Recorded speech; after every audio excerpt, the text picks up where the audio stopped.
From fire and fury to locked and loaded, President Trump is marking one of his most outspoken weeks of his presidency. It's now going to be a common sight, seeing carbon monoxide detectors in Ford Patrol police SUVs. The Pflugerville Police Department is one step closer to providing extra protection for patrol officers. Buda resident Adrian Ruiz was running a fever and woke up with this rash. Texas State University police are investigating to determine who placed white supremacy flyers on buildings throughout campus. It's after midnight, it's dark outside, you go to throw away the trash and you turn around to this. A newborn baby has been saved after being found abandoned, crying and covered in ants in Houston. Parents, listen up. If you still need to get your kids ready for back to school, this is the perfect time. We also want to congratulate the team. We are told they won an innovation award for their pod. Pretty cool stuff, but what is not cool is our weather. There you go. Exactly right. It is warm. This girl needs her human. Yes, I know. You're looking for a good girl. She's there. Awesome Animal Center. Go meet. Pretty amazing that you guys have figured that out. Yes. With the blood test. Price tag $35. Yeah. DVD Game of Thrones. Yeah. That's big right now. It's huge. You want to catch up?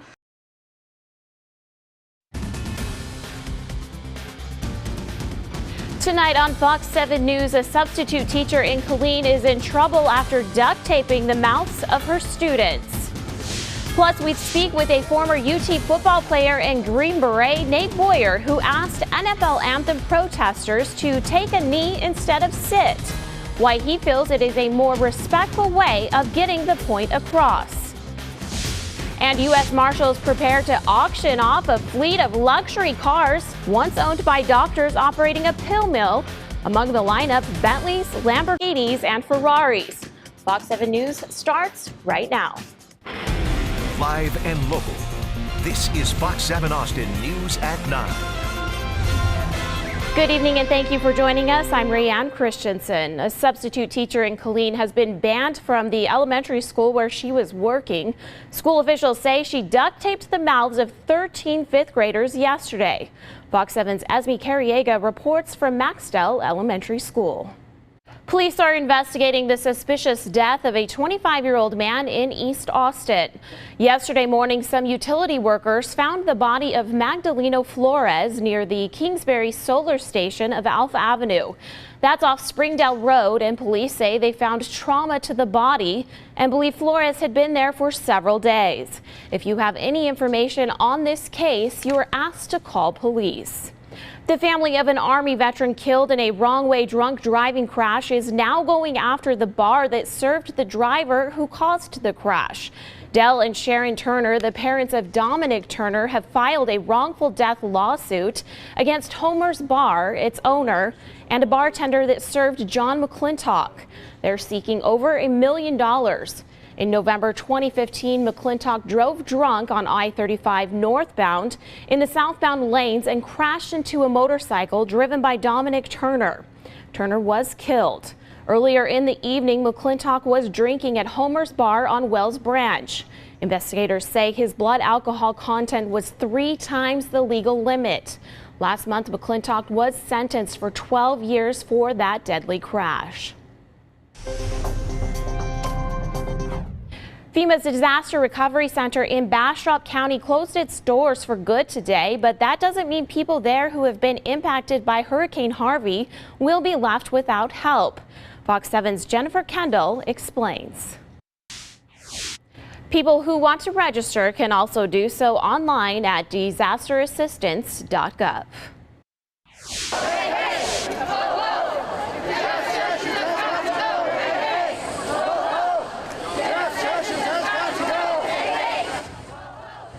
A group of demonstrators took to the streets to protest Attorney General Jeff Sessions during his visit to Austin today. Sessions spoke with local and state leaders about challenges they're facing. He also talked about plans to enforce President Trump's immigration policies many demonstrators say are wrong and against the principles that make America a great country. Texas State University police are investigating to determine who placed white supremacy flyers on buildings throughout campus.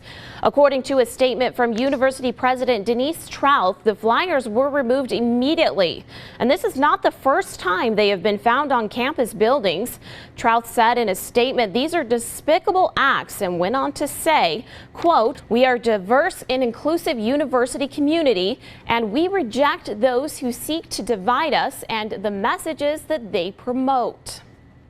Brought in from Alabama, 21 luxury cars will be up for bid here in Austin tomorrow morning. From Lamborghinis to Ferraris, whatever your interest is, there is a car for you.